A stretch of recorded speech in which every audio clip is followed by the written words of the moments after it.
Terça-feira passada, estivemos num culto lá em Botafogo, na igreja do pastor Aloysio de Moraes, eu, pastor André e Leila. E estava lá o pastor... Qual é o nome? Cadê o pastor André? Juan Lucas Marques, Lucas Marques, que esteve aqui entre nós há 17 anos, nos congressos que nós fazíamos aqui. E a esposa do pastor Lucas, porque no dia de terça-feira foi 31 de outubro. O que é comemorado no dia 31 de outubro?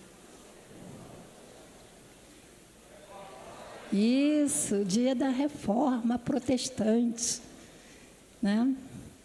Então, ela falou que lá no Chile, né, onde eles moram, onde tem a igreja, o dia da Reforma se tornou um feriado nacional. Os cristãos de lá conseguiram que esse dia fosse um dia para os protestantes, que nós somos protestantes, querendo ou não, né? Pudessem prestar um culto ao seu Deus. E nós vamos chegar lá, amados. Aqui no Brasil nós vamos chegar lá. Já chegamos um pouquinho, pelo menos o dia 31 de outubro não é mais o dia das bruxas, aqui no Brasil. E também não é mais o dia do Saci Pererê. Você sabia que era o dia do Saci Pererê?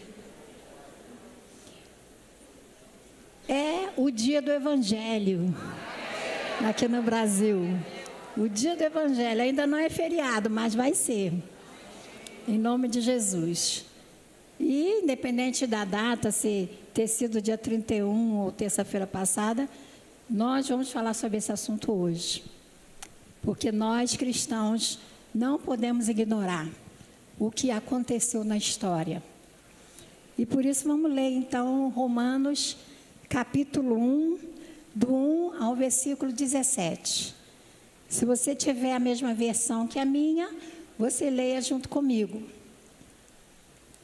Diz assim: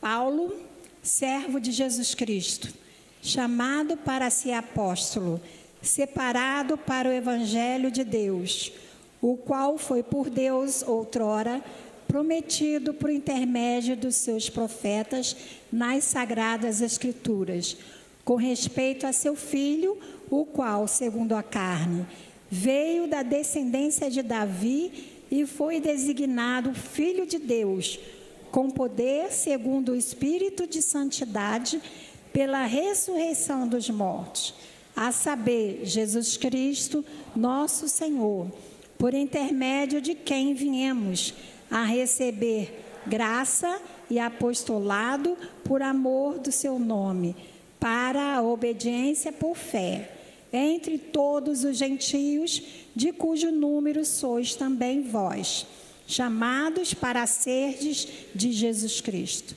A todos os amados de Deus, que estais em Roma, chamados para serdes santos, graça a vós outros e paz, da parte de Deus, nosso Pai, e do Senhor Jesus Cristo. Primeiramente, dou graças a meu Deus, mediante Jesus Cristo, no tocante a todos vós, porque em todo o mundo é proclamada a vossa fé. Porque Deus, a quem sirvo em meu espírito, no evangelho de seu Filho, é minha testemunha de como incessantemente faço menção de vós em todas as minhas orações, suplicando que, em algum tempo, pela vontade de Deus, se me ofereça boa ocasião de visitar-vos. Porque muito desejo ver-vos, a fim de repartir convosco algum dom espiritual, para que sejais confirmados, isto é, para que em vossa companhia, reciprocamente, nos confortemos por intermédio da fé mútua, vossa e minha. Porque não quero, irmãos, que ignoreis que muitas vezes me propus ir ter convosco, no que tenho sido até agora impedido, para conseguir igualmente entre vós algum fruto, como também dentre os outros gentios. Pois sou devedor, tanto a gregos como a bárbaros, tanto a sábios como a ignorantes. Por isso, quanto está em mim, estou pronto a anunciar o Evangelho, também a vós outros em Roma. Pois não me envergonho do Evangelho, porque é o poder de Deus para a salvação de todo aquele que crê, primeiro do judeu e também do grego, visto que a justiça de Deus se revela no Evangelho, de fé em fé, como está escrito, o justo viverá por fé. Amém. Amém. Que maravilha, Senhor. É a tua palavra. Pai, mas a tua palavra sem o Espírito, ela é apenas uma letra. E é isso que nós te pedimos, Senhor, que tu venha vivificar essas palavras no nosso espírito, na nossa mente, que haja revelação da tua palavra nessa manhã, nas nossas vidas, Senhor. Ó Pai, que o objetivo pela qual ela foi escrita seja alcançada no meio da tua igreja, no meio do teu povo, Pai. Que tu venha trazer para cada um de nós, Senhor, fome e sede da tua palavra, Senhor. Ó Pai, porque a tua palavra diz, não só de pão viverá o homem, mas de toda palavra que procede da boca de Deus. E nessa manhã queremos nos alimentar dessa palavra, que o nosso espírito, Senhor, se sacie ao ler a tua palavra, ao ouvir a tua palavra e também a participar da ceia do Senhor. Louvado seja teu nome. Pai, muito obrigado, Senhor, que cada um de nós tenhamos coração preparado, Pai, prontos para ouvir, para entender e para viver essa palavra.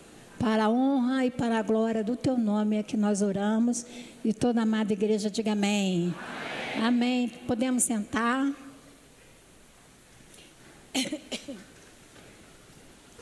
Amém.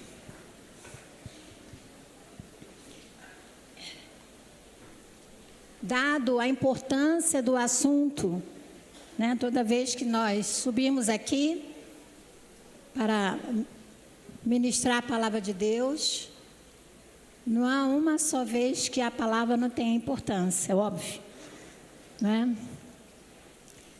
Gasta-se muitas horas, muito tempo para pregar, 30 minutos, 40 minutos. Gasta-se muito tempo estudando, porque o Espírito, antes de falar para você, precisa falar conosco. Nós precisamos estar imbuídos dessa palavra, para que realmente haja uma unção para passar para cada um de vocês. Então eu peço que você preste bastante atenção, devido à complexidade deste assunto, tá bom? Eu gostaria, antes de iniciar, dizer que eu respeito e considero muito a Igreja Católica Romana. Amém, irmãos? Eu não estou aqui para falar contra a Igreja Católica Romana. Eu estou aqui para falar da história da Igreja. Porque eu, quando criança, com 2 meses de idade, eu falo isso com meu coração cheio de gratidão. Minha mãe veio da Paraíba com 6 filhos. 6 filhos, porque o meu pai havia falecido na Paraíba. Então, ela veio para o Rio com 6 filhos. Eu com 2 meses de idade. entre a vida e a morte. E por causa que eu não... havia não sei se ainda existe isso, mas eu era desmamada. Sabe como é que é? A pessoa que não conseguia mamar e não comia nada. Eu cheguei no hospital entre a vida e a morte, magérrima. E aonde minha mãe levou? No hospital de Freiras, lá na Gávea. E de lá eu saí com 9 anos de idade. Por quê? Porque era um colégio. Era um hospital e também um colégio. Aí minha mãe conseguiu que eu ficasse lá como aluna até 9 anos de idade.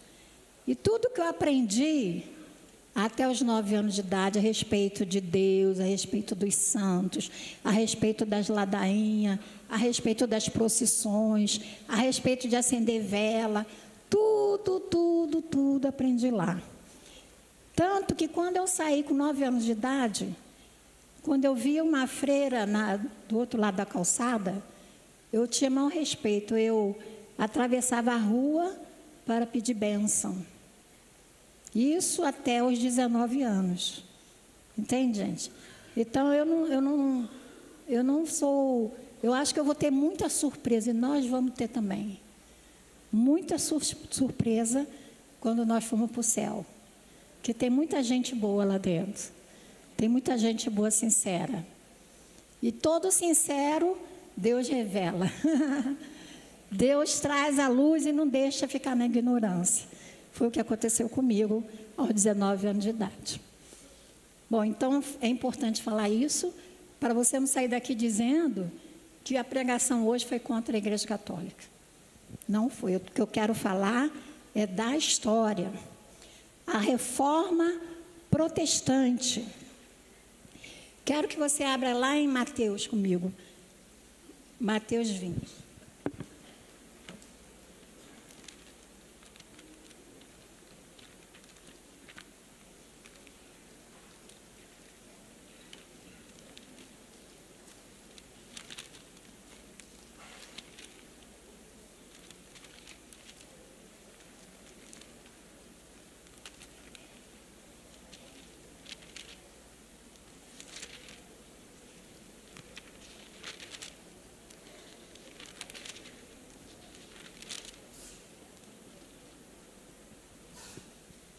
Não é Mateus.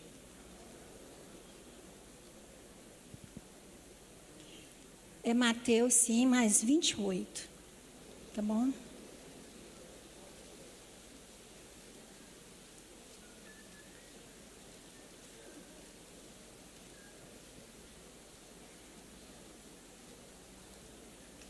Vamos ler a partir do 16. Mateus 16. Diz assim: seguiram os 11 discípulos para a Galiléia, para o monte que Jesus lhe designara. E quando o viram, o adoraram, mas alguns duvidaram. Jesus, aproximando-se, falou-lhes: toda a autoridade me foi dada no céu e na terra. Isso ele falou depois da ressurreição. Porque ele, lá na cruz, ele conquistou, amém? Conquistou e derrotou a morte. Então, aquilo que o diabo falou lá na tentação do monte, tudo isso te darei, quando mostrou todos os reinos da terra, porque a mim me foi dado. Jesus não contestou, porque era verdade. Mas na ressurreição, Jesus conquistou tudo de volta. Amém? Ele conquistou tudo de volta. E com a ressurreição dele, ele também conquistou a morte. E então ele afirma aqui: toda a autoridade me foi dada no céu e na terra. Ide, portanto, fazei discípulos de todas as nações, batizando-os em o nome do Pai e do Filho e do Espírito Santo, ensinando-os a guardar todas as coisas que vos tenho ordenado. E eis que estou convosco todos os dias, até a consumação do século. Amém? Então, essas foram as últimas palavras de Jesus para os seus discípulos. E estas palavras ficaram nos seus corações, quando então, da partida de Jesus, eles tinham essa tarefa a cumprir. Né? Então, se formos estudar, né, eu creio que nós temos muita fome de conhecer, eu tenho muita fome de conhecer, né? E a igreja deveria também desenvolver, ser um autodidata. Autodidata é aquela pessoa que, por si próprio, busca o conhecimento, tá? Então, se nós estudarmos um pouquinho da história da igreja, nem todos aqui, eu creio, conhecem esse assunto e sabem o significado do que foi a reforma protestante. Eu só quero ter uma noção. Então, levante a mão quem conhece este assunto. Levante a mão. Amém. Glória a Deus. Então, estou falando para uma plateia que conhece. Mas vamos ouvir mais. Amém? Porque sempre tem coisas novas, né? Mas o que foi a reforma protestante? O que significa a reforma? Reforma, né? Você vai comprar uma casa, vamos assim, uma coisa bem lúdica, né? Você vai comprar uma casa. E a casa, logo que você chega na casa, você vê a casa, você logo percebe que ela precisa de uma reforma. Você sabe que fazer reforma dá mais trabalho do que construir. Sim ou não? Dá muito mais trabalho reformar do que construir. Quando Jesus falou, ide, né? E para todas as nações, pregar o meu evangelho, e deu aquelas ordens, ele estava dando a forma. Agora, precisa-se de reforma. Por que precisa de reforma? Porque mudou a forma. Já não está mais do jeito de quando foi construído. Então, é necessário que retorne ao modelo original. É isso? Então, forma, reforma, não, forma, deforma, houve uma deforma, agora precisa de uma reforma. Tá bom? Eu estou bem didática, né, para nós entendermos. Só precisa de reforma algo que perdeu a forma. E é disso que nós vamos falar hoje. Primeiramente, amados, a Igreja de Cristo, fundada sob os fundamentos dos apóstolos. Essa igreja que Jesus deixou na terra, ele deixou todas as orientações para que ela ganhasse o mundo, para que eles saíssem a pregar o evangelho do reino. E o reino de Deus que ele veio estabelecer pudesse ser expandido. Aonde eles fossem, o reino de Deus estaria sendo implantado. Né? Então, a igreja do Senhor tomou uma forma, com a descida do Espírito Santo. Eles cheios do Espírito Santo, cheios da unção do Senhor, eles então começaram a obra, pregando o evangelho, fazendo as mesmas coisas que Jesus fizera, curando os enfermos, libertando os oprimidos, falando de Deus, do amor de Deus. E então, durante muito tempo, a igreja cresceu muito e se expandiu, não é? Ela foi alicerçada dessa maneira nos fundamentos dos apóstolos. O que é isso? Fundamento dos apóstolos, os ensinos que os apóstolos pregaram. Mas o tempo foi passando e os apóstolos, eles estavam sob o regime romano, perseguições. Eles, quando o Espírito Santo veio, então eles tiveram mais intrepidez, mais coragem para enfrentar a oposição. E ali eram os romanos, sanguinários, cruéis, que queimavam os cristãos vivos, queimavam eles para alumiar a cidade. Havia as arenas, onde colocavam os cristãos para serem mortos com leões esfomeados. E os bens dos cristãos eram todos confiscados. Então isso passou-se muito tempo, mas eles chegaram à conclusão, porque quanto mais havia perseguição, quanto mais havia morte, mais duplicava a igreja. Mais a igreja se fortalecia. Eles diziam o seguinte: um morre, 15 vive. 15 ressurge no lugar daquele que morria.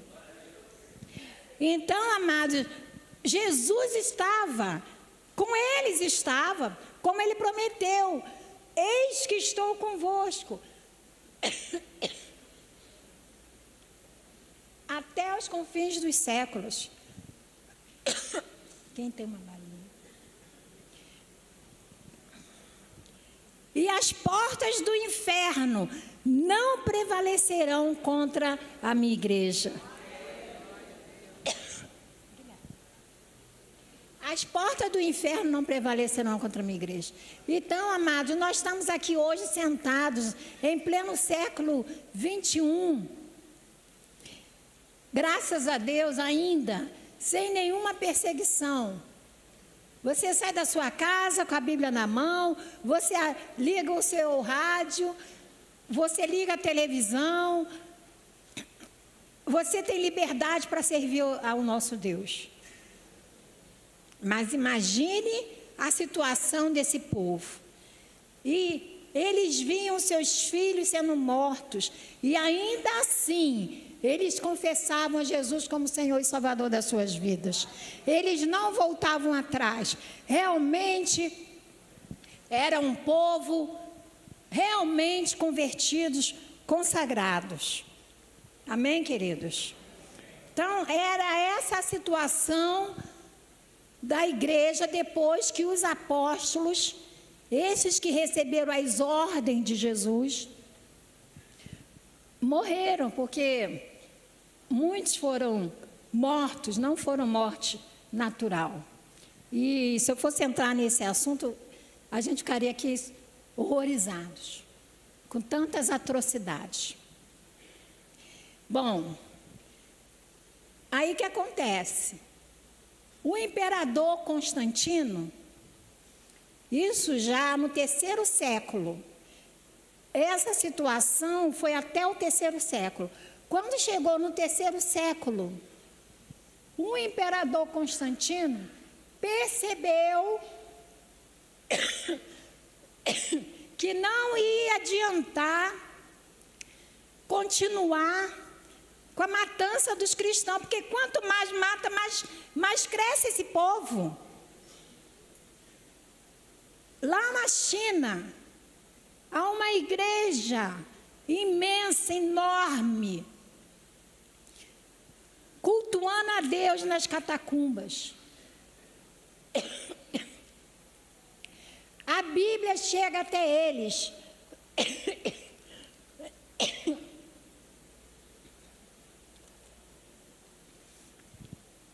povo está crescendo, e o povo está crescendo. Amém, amados? Então, não é a perseguição que vai acabar com a igreja de Jesus. Não é. Então, o imperador Constantino percebeu isso e então mudou a tática. Mudou a tática. Se você não pode com seu inimigo, como é que o ditado fala? Junte-se a ele. Junte-se a ele. Então, a igreja, que já estava começando a perder a forma, o paganismo, no contexto grego-romano, entra dentro da igreja e aí começa a deformar. A igreja começa a perder a forma. Por quê? Porque eles ainda que perseguidos, ainda que mortos, ainda que sem liberdade, eles mantinham as doutrinas dos apóstolos. Eles se mantinham fiéis às orientações de Jesus. Mas quando o Estado se aliou com a igreja, o governo se aliou com a igreja, porque aí o Constantino declarou que a fé dos cristãos seria algo oficial no império. Não mais seriam perseguidos. Eles poderiam cultuar, eles poderiam adorar, eles teriam espaço na cidade, na comunidade, para se reunirem. E aí, amados, todos, porque o Constantino, sendo imperador, todas aquelas pessoas ricas, príncipes, todas as pessoas que estavam sob a liderança dele, também se tornaram cristãos.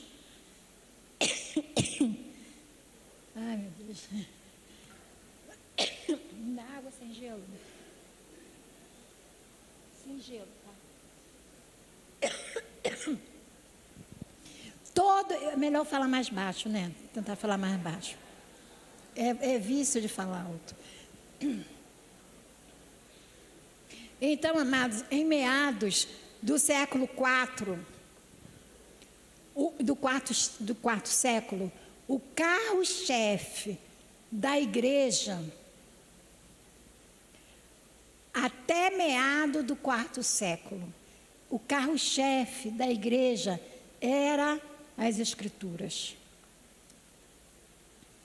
que ainda era Jesus o cabeça da igreja. Com a conversão do imperador, a religião oficial do império passa a ser o cristianismo. É a mesma coisa que o nosso presidente chegue lá no palácio e decrete que todos os brasileiros se tornem, a partir de hoje, cristãos. Não importa o que você faça, não importa se você se converteu ou não, a partir de hoje você é um cristão. Será que isso vai dar certo? Não. Como não deu? Como não deu? Então houve uma mistura. Houve uma mistura. Não eram cristãos porque se converteram. Eram cristãos por conveniência, por interesse de posições, interesse de cargos. Então, logo, houve um concubinato espúrio. Estado e igreja se unem. E começa a entrar dentro da igreja toda a podridão do Estado. Todos os pagãos, com as suas práticas, começaram a participar da igreja em cargos de liderança. Em cargos de liderança. Qualquer um poderia ser alguma coisa dentro da igreja. Então, não foi por perdão dos pecados, arrependimento, conversão. Foi por conveniência. Começa aí, então, a diluir-se as bases doutrinárias da igreja. E então ela foi perdendo a forma. Então, a tática de Constantino aparentemente estava dando certo. Começou a se diluir a forma. Aqueles bons hábitos já não existiam mais. O carro-chefe da igreja deixou de ser as escrituras. No século VI, é instaurado o papado romano. O Supremo Pontífice é considerado o bispo de Roma. Daí não dá mais. E a igreja passa por 10 séculos. Imagina, 10 séculos na escuridão. A partir da formação do papado. Nessas alturas, os cristãos professos, aqueles cristãos que estavam dando a vida pela fé em Cristo Jesus, já não estavam mais. O povo não sabia ler. E era interesse do governo que eles continuassem analfabetos. Aí começou a entrar as heresias na igreja. A igreja que era, a igreja que era formada pelos discípulos de Jesus, pelos apóstolos de Jesus, perdeu a forma. Então, o que entrou? As heresias, o paganismo, as mentiras, não é? E ficou por 10 anos na escuridão, que se chama a Era das Trevas. A Era das Trevas, por quê? Porque as pessoas não tinham acesso mais à Bíblia, não tinham acesso a ter liberdade de cultuar Deus. Quem dava a palavra de ordem era o Papa. Só podia ser salvo quem comprasse um documento chamado indulgência, assinado pelo Papa. Se você quisesse salvar sua mãe, sua mãezinha que morreu, você é uma boa filha, e você tem condição de pagar a salvação dela, então você tinha que comprar a indulgência. Se você quisesse também tirar aqueles seus parentes que estão no purgatório, que foi outra mentira colocada, o purgatório foi inventado. Não existe purgatório. Eu acreditava nisso, graças a Deus, a revelação veio também. O purgatório era um lugar intermediário entre o céu e o inferno. Mas se você quisesse tirar os seus parentes do purgatório para ir direto para o céu, era só pagar. Era só pagar. Tem alguma coisa a ver com o que está acontecendo aqui no Brasil? Tem alguma coisa a ver? Tem, claro que tem, infelizmente. Bom, até entrar no século XII, isso aí tem pano para manga ainda.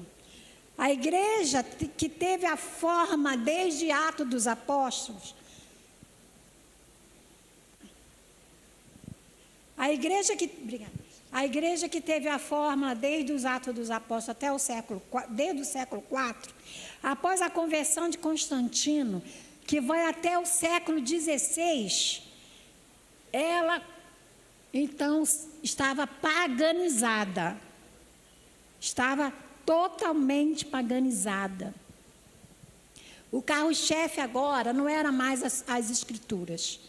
Agora, o carro-chefe da igreja eram as encíclicas papais, as bulas papais, documentos escritos pela igreja que tinha mais valor do que as escrituras. Olha só que absurdo. A palavra de Deus deixou de ter valor, foi deixada de lado. O que prevalecia agora eram as bulas papais e as encíclicas papais. O que são as bulas papais? São as invencionices. Porque eles aproveitavam que o povo era ignorante, que não conhecia a palavra, não podia ler, não sabia interpretar. Então, a palavra, a ordem que vinha do Papa era a ordem suprema, era a ordem de Deus, segundo eles diziam. E quem não obedecesse essas ordens eram taxados de hereges. E você sabe o que acontecia com os hereges? Mortos, queimados, executados. Então, para preservar a própria vida, as pessoas simplesmente aceitavam. Então, era a era das trevas, porque o evangelho simplesmente foi acabado, arrasado. Não se falava mais do Espírito Santo, não se falava mais de Jesus, não se adorava mais a Deus. Então, havia, naquela época, um terreno fértil para a disseminação de doutrinas pagãs. Visto que a população, 90% da população era analfabeta. E o encontro que eles tinham não era mais um culto a Deus, era missa. Era uma missa. Orações pelos mortos, celebração de cultos, de missas fúnebres. Porque se tiver a missa do 7º dia, a missa de um mês, a missa de um ano, cada missa dessa eram degraus que o morto tinha para chegar ao céu. A assunção de Maria, Maria, mãe de Jesus, foi assunta aos céus como Jesus foi. Isso não está na Bíblia. E a expiação dos pecados eram feitas através de obras. Ao ponto do Papa Leão X vender o perdão dos pecados através da compra de um documento assinado por ele chamado indulgência. Isso até o século XVI. A pessoa era salva. Como obtinha o perdão dos pecados? Tinha que comprar o documento, indulgência. E ao pagar esse documento, ela obtinha um perdão ou diminuía o tempo no purgatório. Mas Deus, diga-se, mas Deus, que é o Senhor da história, levantou um monge chamado Martinho Lutero. Devo dizer que quando surgiu Martinho Lutero, que era um monge católico, já havia outros pré-reformadores.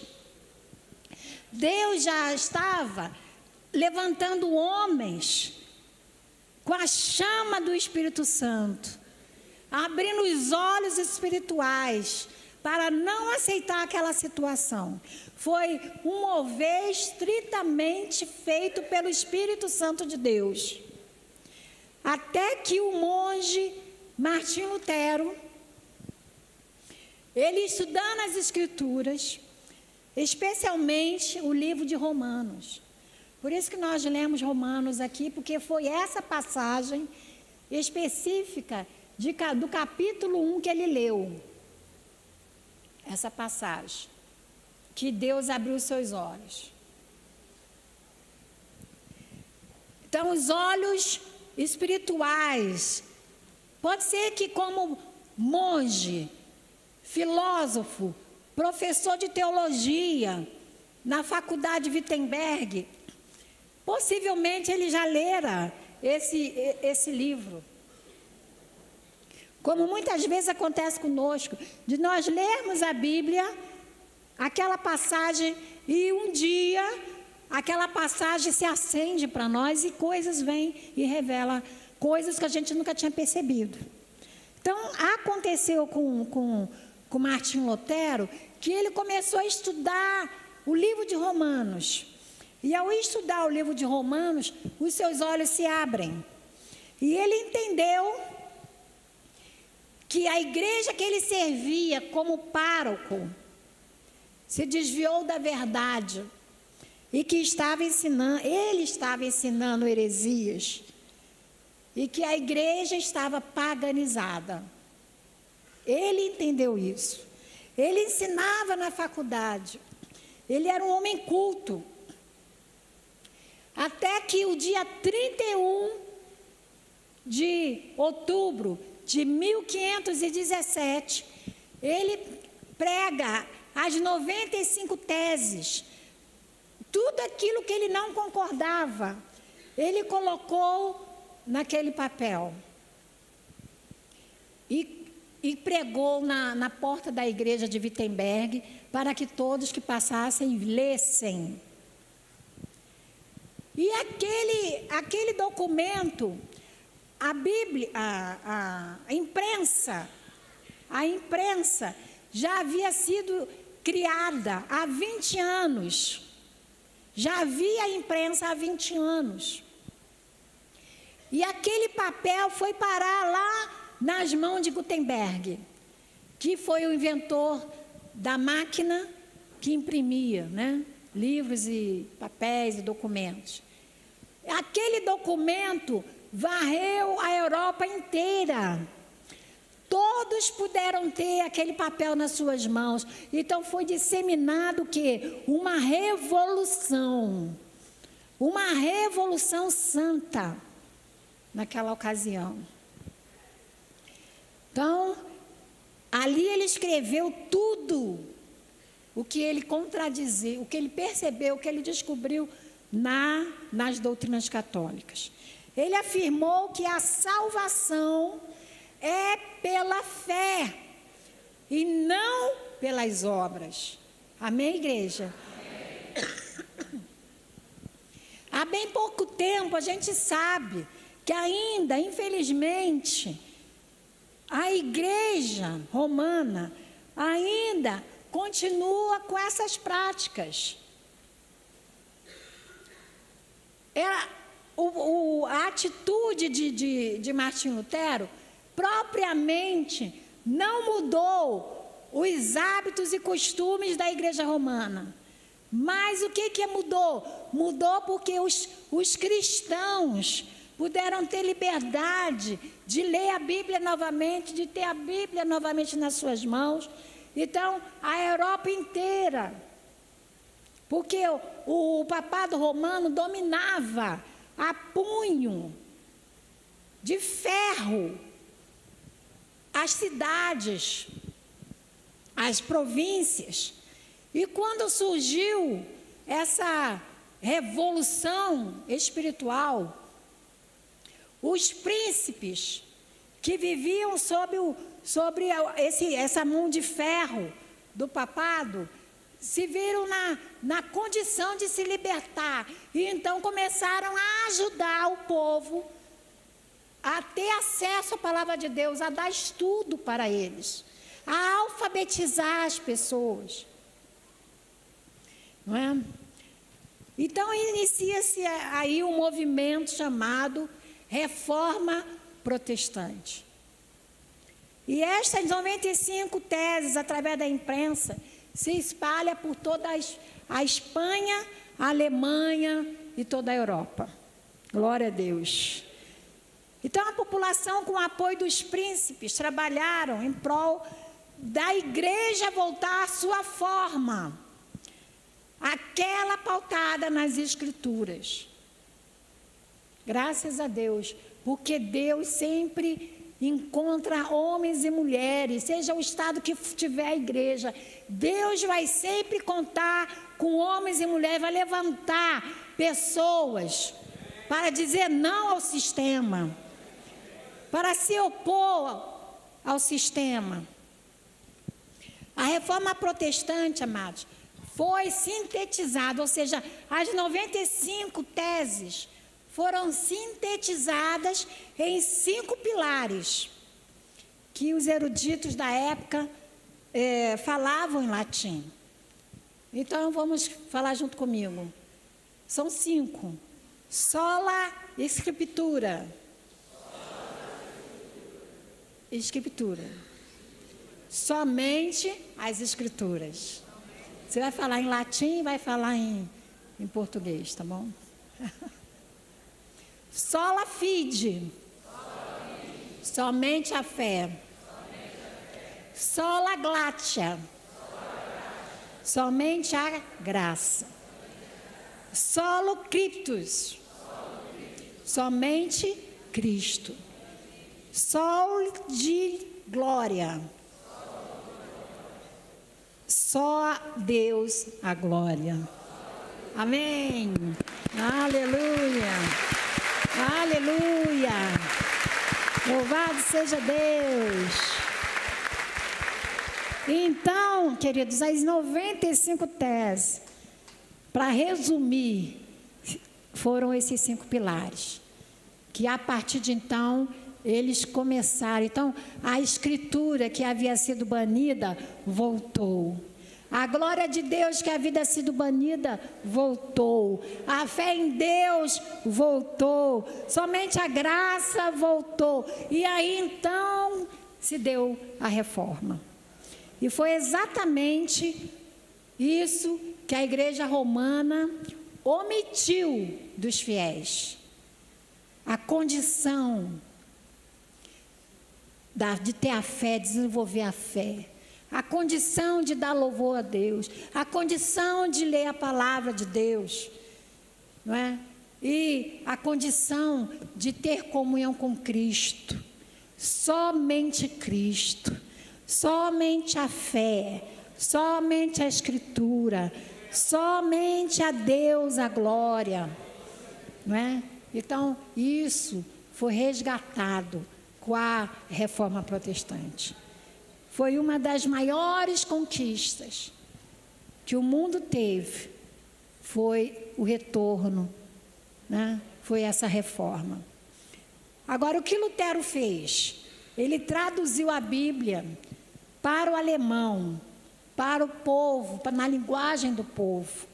Agora o cidadão poderia ter acesso às Escrituras. O período das trevas foi o pior período da história, porque foi chamado o pior período da história, porque o povo estava coberto com uma nuvem de ignorância. Eles estavam que cegos. Ignorância em todos os aspectos. Eles eram analfabetos. Eles não tinham nenhum acesso a nenhuma forma de conhecimento. Não havia escolas, não havia institutos, faculdades. Eles eram cegos espiritualmente, não é? Tudo que eles conheciam das Escrituras de Deus era o que a igreja vigente proibia. A reforma protestante trouxe de volta a Escritura.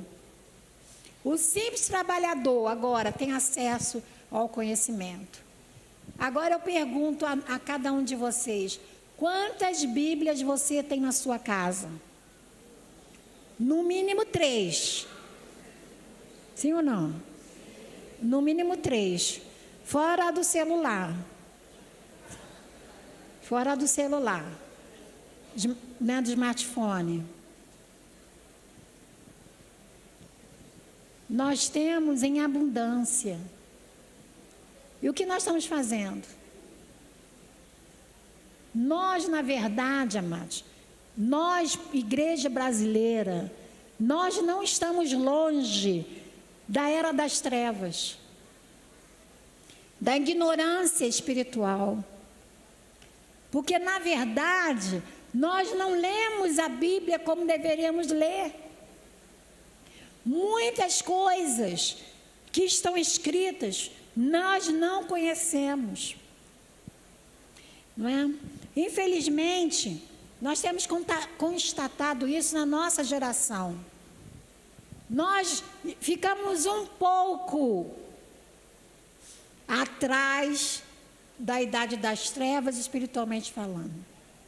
Embora estejamos vivendo, amados, grandes descobertas, grandes tecnologias, na verdade, nós, o povo brasileiro, não estamos longe de sermos taxados de povo ignorante, espiritualmente falando. Somos estimulados à ignorância. Somos ensinados a sermos ignorantes. O espírito reinante em nosso mundo exige isso e impõe isso. Há pessoas que não têm mais o hábito de ler as escrituras e nem ler bons livros. Eu geralmente pergunto às pessoas: você gosta de ler? A grande maioria diz que não. A grande maioria diz que não. E isso é muito bom para Satanás. Isso é vantagem para Satanás. Porque se nós não lemos a Bíblia, se nós não lermos livros escritos sobre assuntos espirituais, nós somos sujeitos a cair novamente no espírito da era das trevas. Entende, amados? Os meios de comunicação, o meio acadêmico, nos leva a sermos ignorantes. Nós vemos aí o esforço que o governo faz para você não aprender, para você não estudar. Não há nenhum estímulo por parte do governo ou por parte da igreja atuante de você estudar, de você crescer, de você conhecer. E nós, como ovelhas sem pastor, ficamos mansas e obedientes dentro do nosso redil, obedecendo o espírito desse mundo, ouvindo o que eles dizem e obedecendo o que eles dizem. Quando que vai surgir o Martinho Lutero no nosso meio para se opor contra isso? Por que não eu? Por que não você? Porque a mudança, amado, nós geralmente esperamos que alguém inicie, que alguém mude, quando nós é que temos que iniciar, quando nós é que temos que mudar o nosso comportamento. O que os 500 anos da reforma vai mudar na nossa geração? É a história. Vai ficar lá nos anais da história, para a gente todos os anos lembrar. Não é só para isso não, amados. Comemorar 500 anos da reforma é desejar voltar a ter a reforma. Amém, queridos?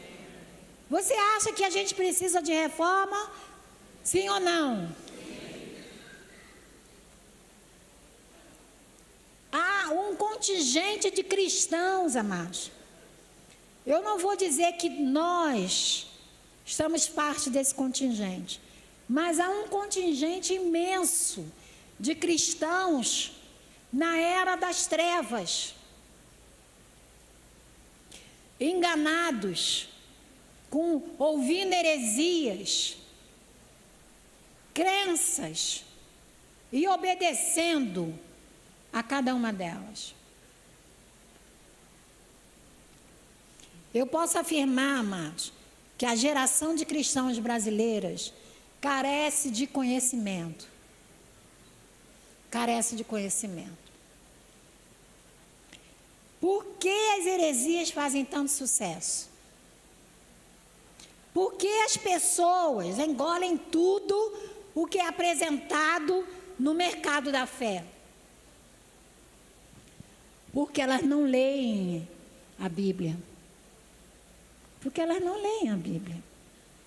Então, tudo que vem, tudo que ouve, para ela é uma verdade.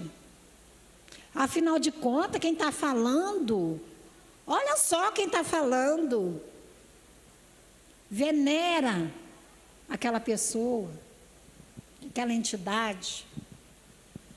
Elas não têm discernimento para distinguir o bem do mal, o certo e o errado. Nós dessa igreja, amados, com o material que temos disponível, não podemos nos dar o luxo de sermos cristãos sem conhecimento. Diga amém. Amém. Nós não podemos. E quando você chegar lá no céu, se chegar, espero que chegue, o Pedrão vai falar para você: se lembra aquele dia que você ia se inscrever no curso Vida Cristã e você não se inscreveu? Se lembra aquele dia que o Espírito Santo te convenceu e você não obedeceu? Você teve a oportunidade de aprender. Por que você desprezou a oportunidade? O Pedrão vai falar isso para nós. Nós dessa igreja deveríamos ser mais sábios, mais conhecedores. Estamos aqui no dia 5 de novembro. Quem está terminando de ler a Bíblia esse ano? Levanta a mão. Pouca gente, pouca gente. Pouca gente. Eu vou dar uma tarefa para vocês. Hoje é dia 5 de novembro. 15 dias. 15 dias é que dia? Cai que dia? Vê aí para mim. 20. Cai daqui a 15 dias, sem ser esse domingo 12, 19. Daqui a 15 dias, domingo 19. Gente, eu sou a mãe de vocês. E a mamãe gosta que os filhos obedecem. Senão a mamãe vai ficar zangada.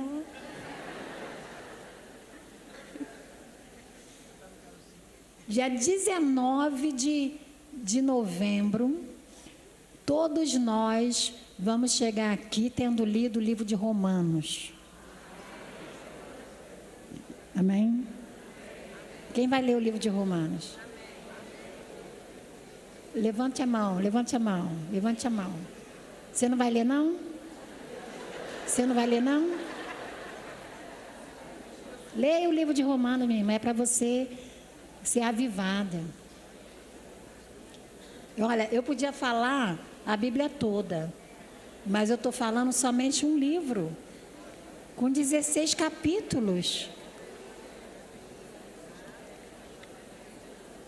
Desliga a televisão, deixa de ver a novela, deixa de ver o filme.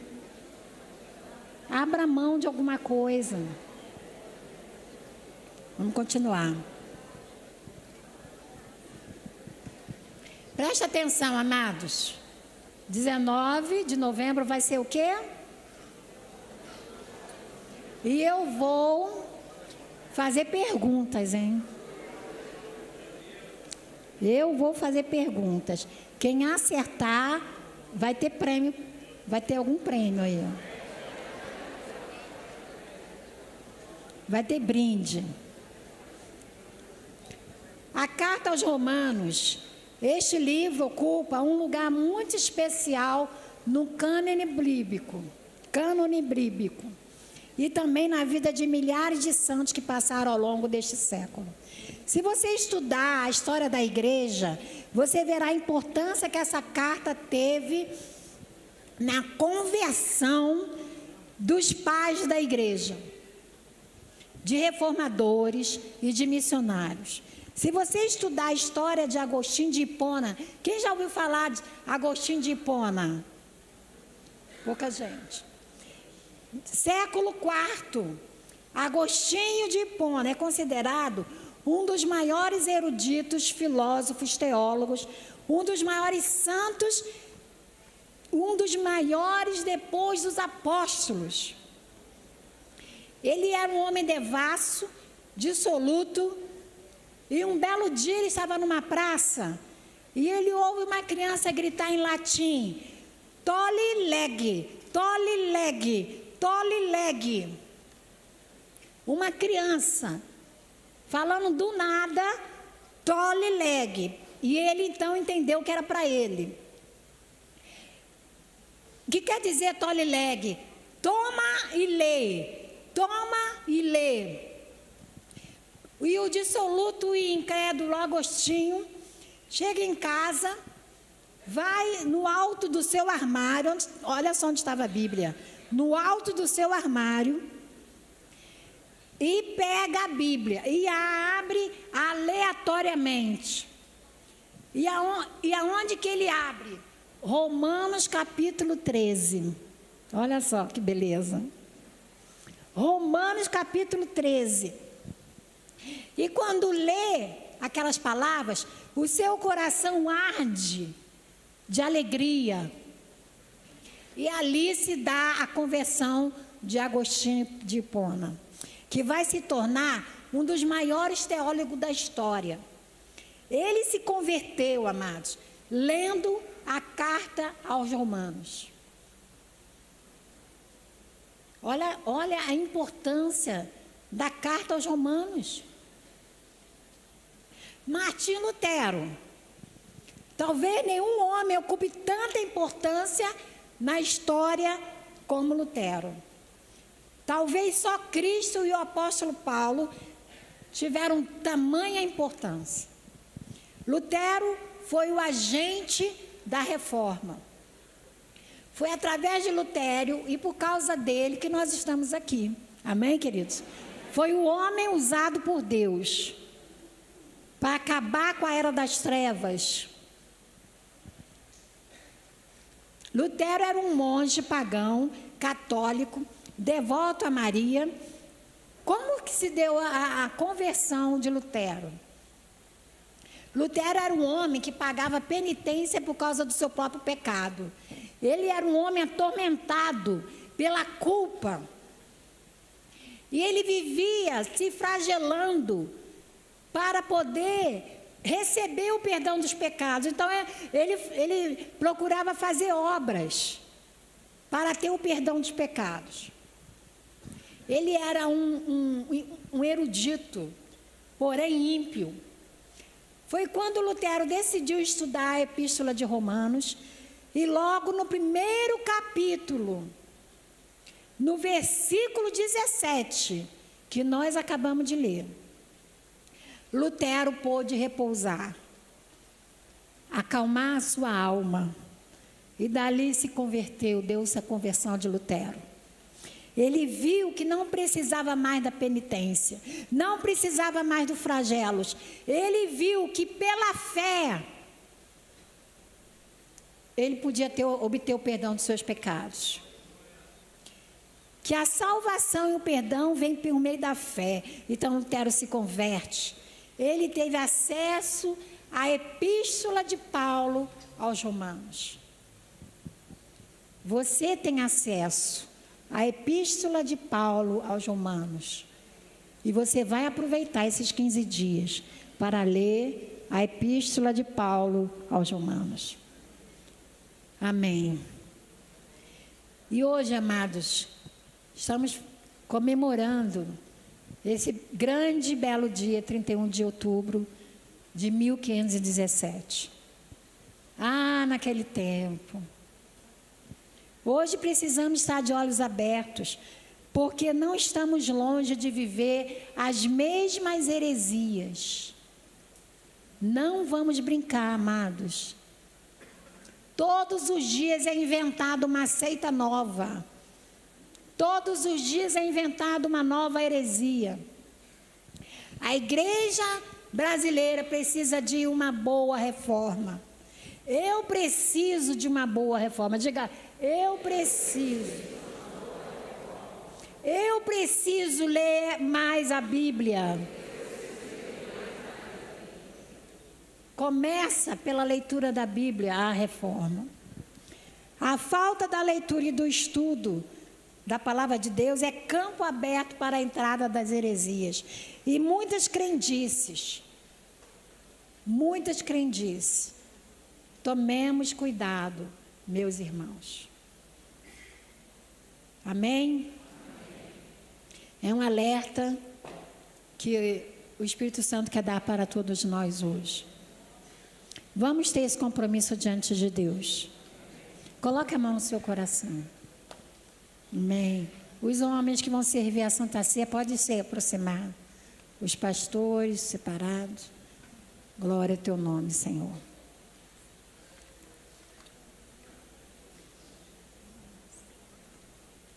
Glória a Deus, aleluia, Senhor. Obrigado a Deus, porque nós temos a tua palavra em nossas mãos. Não somente a palavra escrita, mas nós temos o teu Espírito Santo, ó Deus, para nos orientar, para nos esclarecer, para nos inspirar. Por isso, ó Deus, nós te louvamos, nós te agradecemos por tudo, Senhor, pela história da tua igreja, porque nós vemos, ó Pai, o cuidado, o zelo que tu tens, Pai, para com a tua igreja, para com o teu povo. Tu não há de nos deixar na ignorância. Tu não há de permitir que alguém aqui se perca por causa da falta do conhecimento, Senhor. Glórias a ti, Senhor. No nome de Jesus. Que os nossos olhos sejam abertos, ó Pai, ao ler a tua palavra, Senhor. Ó Pai, que uma luz se acenda. Ó Deus, que o Espírito Santo fale, nos desperte do sono da morte. Ó Pai, em nome de Jesus, faça a obra no nosso meio, Pai. Ó Pai, que nós possamos, Senhor, separar um tempo na nossa casa para dar espaço para Ti, Senhor. Nós temos tanta oportunidade, Pai, e temos desperdiçado. Nos perdoa, Senhor. Perdoe a nossa negligência, Senhor. Perdoa, Pai. Em nome de Jesus, ó Deus. Em nome de Jesus, Senhor. Pode distribuir os elementos. Em nome de Jesus.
Glória a Deus.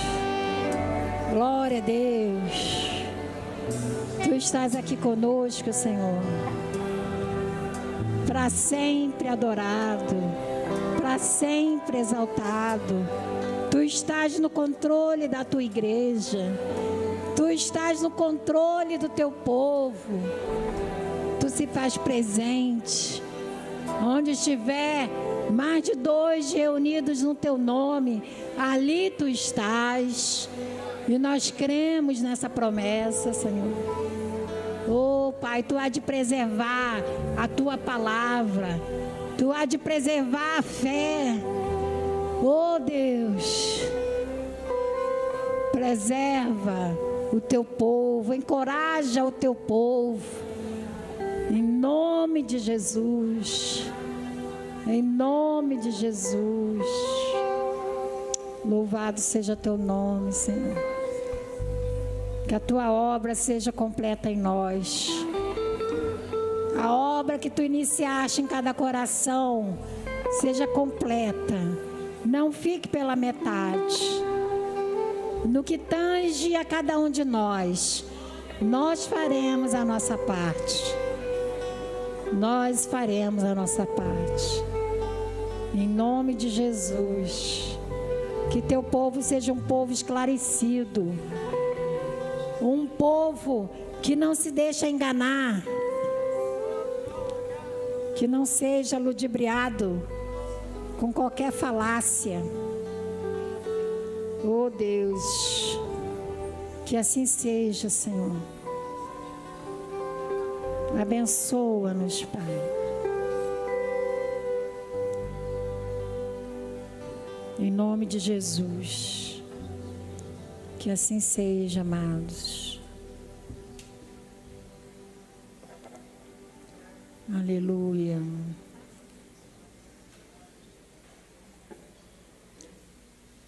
Senhor, formoso és. Amém?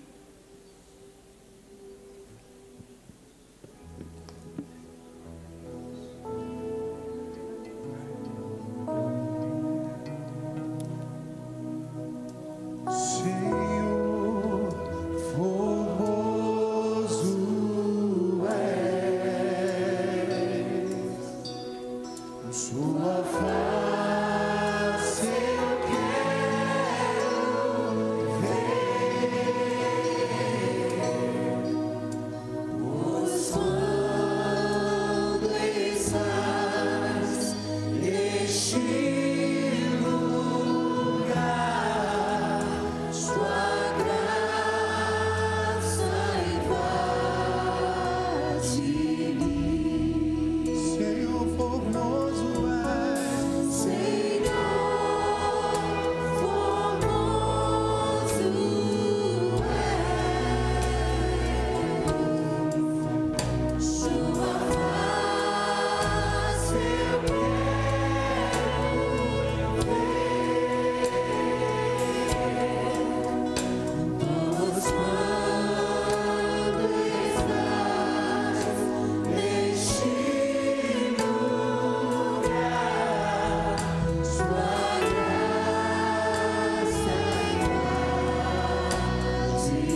Aproveitando essa frase, essa última frase, vem limpar, brilhar, resplandecer.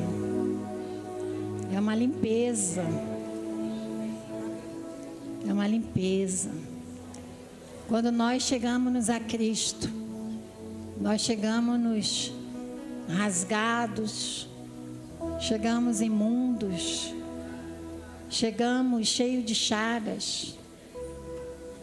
E à medida que nós vamos conhecendo a palavra de Deus, à medida que nós vamos nos identificando com Cristo, essa limpeza é feita em nossos corações.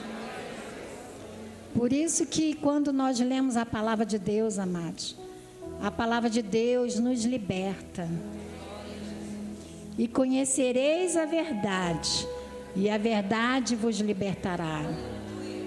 Se nós não conhecermos a verdade, nós vamos ser apenas frequentadores de igreja e continuaremos escravos. As nossas mentes, os conceitos que nós trouxemos do mundo, as heresias que nós aprendemos lá fora, tudo vai continuar. Nós só vamos mudar de endereço. Nós continuaremos da mesma maneira. Mas à medida que nós lermos a palavra de Deus, ela nos libertará dessas heresias, ela nos libertará das mentiras, ela nos libertará dos vícios, das manias. É por isso que o inimigo se empenha tanto em te ocupar, em trazer à sua mente coisas mais importantes para fazer, para nós não lermos a palavra de Deus. Então, amados, ouça a palavra dessa manhã. Valorizemos a Bíblia, valorizemos as Escrituras, porque tudo começa aí. Tudo começa aí. Em nome de Jesus. Espírito Santo de Deus, de nada adianta as minhas palavras sem que tu os convença, sem que tu, ó Deus, traga convicção a cada coração e uma fome de ti, Senhor, que nada tire os teus filhos do foco, que nada venha distraí-los. O mais importante é ler e estudar a tua palavra, Senhor, para que nós não sejamos pegos nas armadilhas do inimigo, Pai. Em nome de Jesus, Pai, provoque essa mudança em nós, cause essa revolução em nós, ó Deus, em nome de Jesus, porque nós não queremos voltar à idade das trevas, meu Deus, mas que nós possamos perseverar, Pai. Em nome e por amor do Senhor oramos. Amém. Levante o pão. Graças te damos, Senhor, porque foi nos resgatado, Pai, a alegria e o prazer de participar da ceia do Senhor. Algo que foi roubado da tua igreja por 400 anos.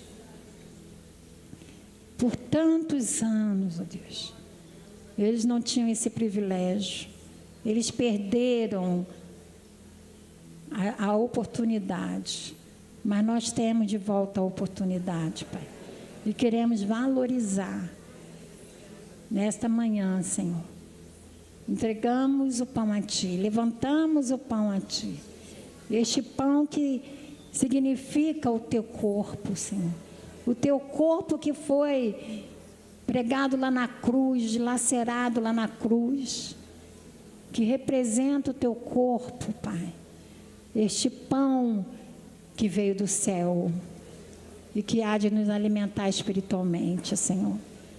Em nome de Jesus, que esse pão, Pai, que a energia desse pão traga vigor ao nosso corpo, traga saúde ao nosso corpo. Em nome de Jesus, Oh, Senhor, o corpo de Jesus em nossas mãos.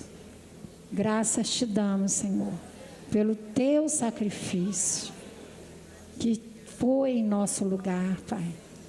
Não há como agradecer, a não ser dar a nossa própria vida a Ti, Senhor, como gratidão a Ti. No nome de Jesus, Pai, nós oramos e te agradecemos. E toda a igreja diga amém. Comamos todos em nome de Jesus.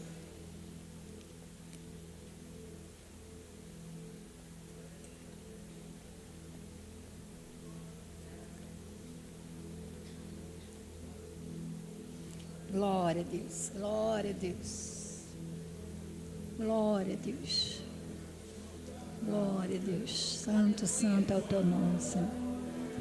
Oh, Jesus, maravilhoso, maravilhoso, excelso, grandioso Deus, grandioso Deus. Aleluia. Que privilégio temos, Senhor.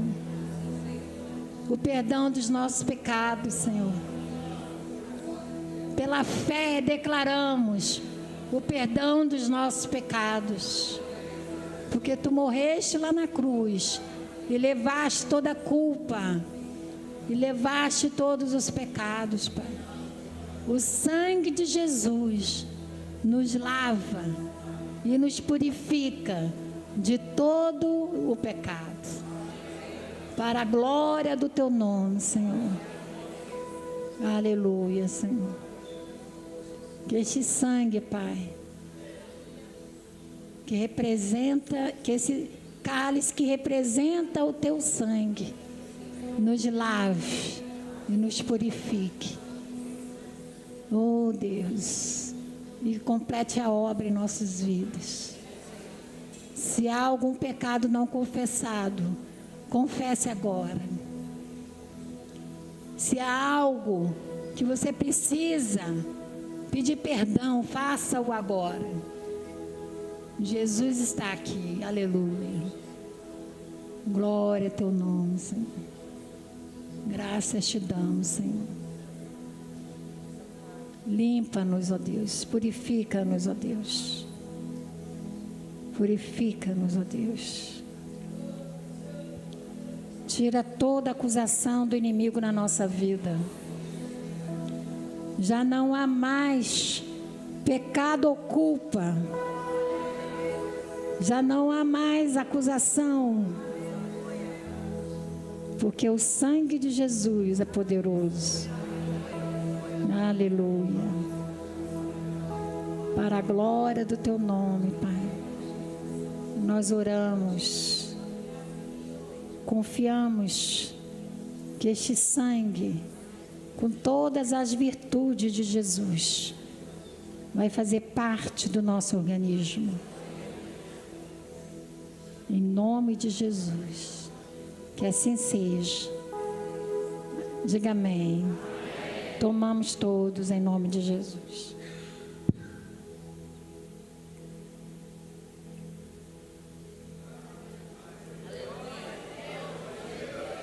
Aleluia. Anda lá balas, anda lá balas, anda lá balas. Ori anda lá balas, siri anda lá balas. Anda lá balas, anda lá balas.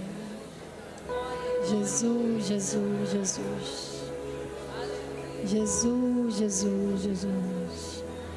Aleluia.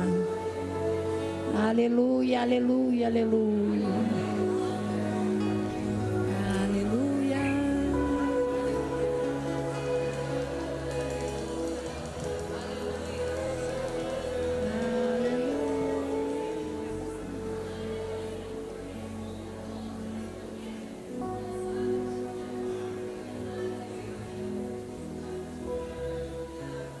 Aleluia.